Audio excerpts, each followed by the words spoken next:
অসম পুলিচৰ ফালৰ পৰা আহিল এটা গুৰুত্বপূৰ্ণ ঘোষণা। অসম পুলিচৰ এবি আৰু ইউবিৰ যি এডমিট কাৰ্ড প্ৰদান কৰি আছে, ইতিমধ্যে বহুতে ডাউনলোড কৰিছে আৰু বহুতো বহুত সমস্যাৰো সন্মুখীন হৈছে। এইবোৰ লৈ আৰু নতুন কেতবোৰ জাননী লৈ অসম পুলিচৰ ফালৰ পৰা দুটা গুৰুত্বপূৰ্ণ ঘোষণা প্ৰকাশ কৰিলে আজি। ইয়াত আপোনালোকে দেখা পাইছে Assam police constable admit card 2020 check important notice, অৰ্থাৎ অসম পুলিচৰ ফালৰ পৰা যি গুৰুত্বপূৰ্ণ ঘোষণা আজি কৰিছে সেইখিনি মই আপোনালোকক দেখুৱাই দিম।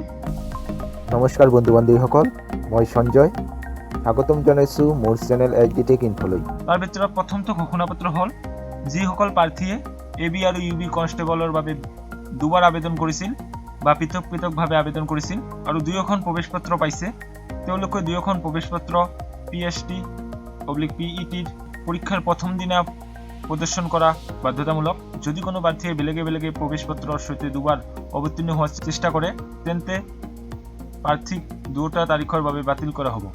অৰ্থাৎ আপোনালোকে যদি এবি আৰু ইউবিৰ এপ্লাইটো বেলেগে বেলেগে কৰিছে, অৰ্থাৎ প্ৰথমত এবি কৰিছে বা ইউবি কৰিছে, দ্বিতীয়বাৰত এবি বা ইউবি কৰিছে, দুটা এপ্লিকেশ্যন কৰিছে, তেন্তে আপোনালোকৰ যিটো ফাৰ্ষ্ট ডেটটো পৰিব সেইটো ডেটতে আপোনালোকে ইণ্টাৰভিউত উপস্থিত থাকিব লাগিব, লগতে দুটা এডমিট কাৰ্ড তাত শ্ব' কৰিব লাগিব, অন্যথায় আপোনাক দুয়োটা পৰীক্ষাত বাতিল কৰা হ'ব।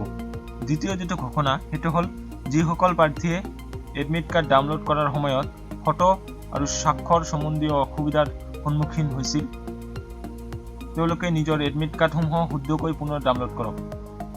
অৰ্থাৎ যিবোৰ বহু কেণ্ডিডেটে এডমিট কাৰ্ড ডাউনলোড কৰাৰ সময়ত আপোনালোকৰ ফটো বা ছিগনেচাৰ, অৰ্থাৎ ফটো ছিগনেচাৰ দুয়োটাই ডাউনলোড হোৱা নাছিল, বহুতৰে এইটো প্ৰব্লেম হৈছিল। তেনে ক্ষেত্ৰত আপোনালোকে পুনৰ আপোনালোকৰ এডমিট কাৰ্ডটো ফটো আৰু ছিগনেচাৰৰ সৈতে নতুনকৈ ডাউনলোড কৰিবলৈ কৈছে। মোৰ ভিডিঅ'টো চোৱাৰ বাবে ধন্যবাদ আৰু মোৰ ভিডিঅ'টো লাইক কৰিব, শ্বেয়াৰ কৰিব, মোৰ চেনেলটো প্লিজ ছাবস্ক্ৰাইব কৰিব।